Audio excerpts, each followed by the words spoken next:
భారతీయులకు బంగారం అంటే ఒక ఎమోషన్. శుభకార్యం ఏదైనా ఒంటి నిండా నగలతో వెళ్లాలని చాలా మంది మహిళలు కోరుకుంటారు. దేశంలో బంగారం ధరలు చూస్తే దిమ్మ తిరిగిపోతోంది. ఈ రోజుల్లో బంగారం కొనాలంటేనే వామ్మో అని బెంబేలెత్తిపోయే పరిస్థితి నెలకొంది. అయితే భారత్లో దేవాలయాలకు విరాళంగా ఇచ్చే బంగారాన్ని చాలా పవిత్రంగా భావిస్తారు. ఇది మత విశ్వాసాలతో ముడిపడి ఉంటుంది. ఇదిలా ఉంటే భారత్లోని అనేక దేవాలయాల్లో అపారమైన బంగారం నిల్వలున్నాయని పలు నివేదికలు వెల్లడించాయి. అయితే ఈ బంగారం నిల్వలు అధికారికంగా లెక్కల్లోకి రావడం లేదు.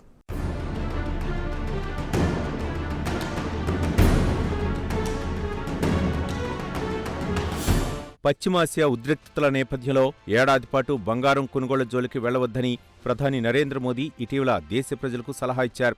దీంతో బంగారం మరోసారి భారత్లో చర్చనీయాంశంగా మారింది. కాగా ఇటీవల విదేశీ మారక నిల్వలపై ఒత్తిడి తగ్గించడానికి ప్రభుత్వం దిగుమతి సుంకాలను పెంచింది. ఇందులో భాగంగా బంగారం దిగుమతి నిబంధనలను కఠినతరం చేసింది. కాగా భారత్ బంగారు దిగుమతులు $72 బిలియన్ చేరుకున్నాయని నివేదికలు చెబుతున్నాయి.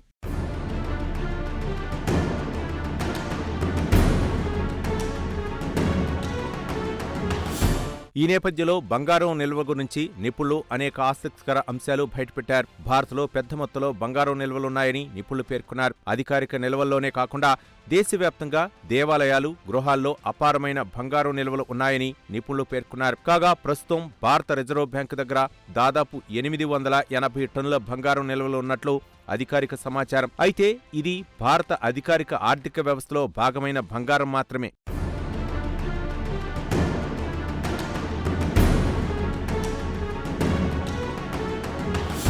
ఇదిలా ఉంటే వరల్డ్ గోల్డ్ కౌన్సిల్ అంచనాల ప్రకారం కథ వేరేలా ఉంది.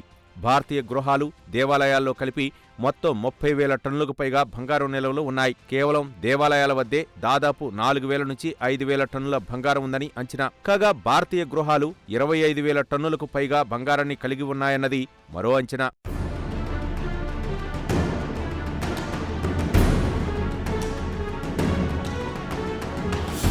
ఇక అమెరికా విషయానికొస్తే ఆ దేశం అధికారికంగా 8,931 టన్నుల బంగారం నిల్వలను కలిగి ఉంది. దీంతో పోలిస్తే ఆలయాలు, నివాసాల్లో భారత్ దగ్గర ఎంత బంగారం సంపద ఉందో తెలుస్తోంది. అయితే ఈ బంగారానికి చాలా వరకు అధికారిక లెక్కలు లేవు.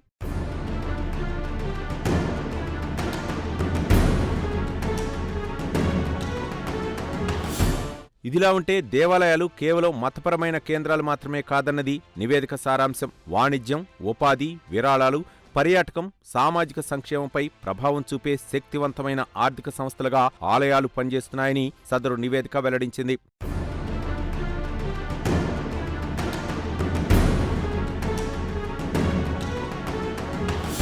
కాగా భారత్లో అపారమైన బంగారం, విలువైన వస్తువులను కలిగి ఉన్న అనేక దేవాలయాలు ఉన్నాయి. వాటిలో పద్మనాభస్వామి దేవాలయం అత్యంత ధనికమైనదిగా పరిగణిస్తారు. పద్మనాభస్వామి ఆలయంలో బంగారు నిల్వలు సుమారు 1,300 టన్నులు ఉంటాయని నివేదికలు అంచనా వేస్తున్నాయి. అలాగే తిరుమల వెంకటేశ్వర దేవాలయం కూడా తన అపార సంపదకు ప్రసిద్ధి చెందింది.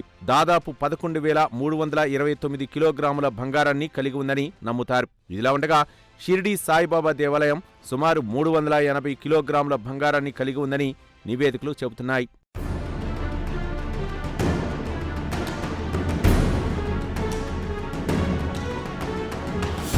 ఇక మదురైలోని మీనాక్షి అమ్మన్ దేవాలయం దాదాపు 300 కిలోగ్రాములు కలిగి ఉంటుందని అంచనా. ప్రసిద్ధి పూరి జగన్నాథ్ దేవాలయం కూడా సుమారు 150 కిలోగ్రాముల బంగారాన్ని కలిగి ఉందని నమ్ముతారు. ఇది భక్తుల శతాబ్దాల తరబడి ఈ పవిత్రమైన మతపరమైన ప్రదేశాలకు సంపదను, విలువైన వస్తువులను విరాళంగా ఇచ్చే సంప్రదాయాన్ని ప్రతిబింబిస్తుంది.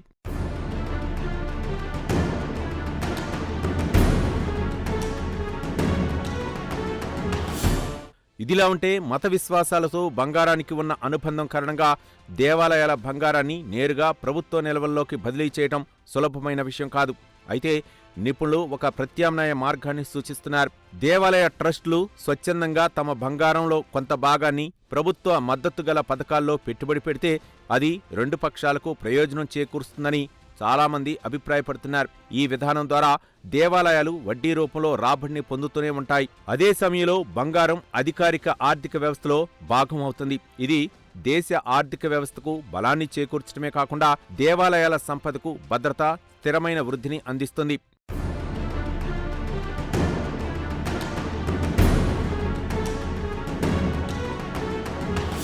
మొత్తం మీద భారత్లో బంగారానికి కొరత లేదంటున్నాయి అనేక నివేదికలు.